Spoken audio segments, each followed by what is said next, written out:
Let's start with the prompt. Which finding is supporting the researcher's prediction? So let's find out what the prediction is. In the language nest model of education, Indigenous children learn the language of their people by using it at the pre-K or elementary levels. In a 2016 study, they found that the model not only imparted fluency in the language, but also enhanced the students' pride in their culture overall. Given these positive effects, they predict that the model increases the probability that as adults, former students of the school will transmit the language to younger generations in their community. So the idea is that language is being taught at an early level, Indigenous language, that is helping them to learn the language, but also giving them pride in their culture. And the prediction is that there's an increased probability that the students who had this early education will transmit the language to the younger generations in their community.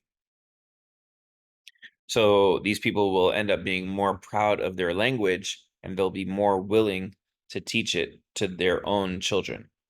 So let's look at the answers now. A says the adults who didn't attend the school feel the same degree of cultural pride. That would maybe weaken it because we're hearing that people who did attend the school had more cultural pride. B, after transferring to the school, new students experience an increase in fluency and academic performance. We're looking for fluency and pride because that was the point of everything. And we're not seeing anything here about transmitting to future generations. C, as adults, former students of the school are just as likely to continue living in the community as individuals who didn't attend the school.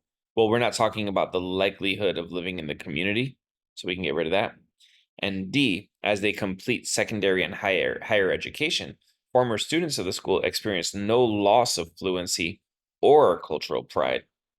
So here, people who were students of the school are not losing their fluency or their pride. So because they're maintaining it into later in life, that's the idea that they're still having that pride when they now have children and they're proud of the culture, which would probably lead them to teach this to their children. So this is the only one that in any way really matched the claim that people who went to this school at an early age are more likely to teach the native language to the younger generations.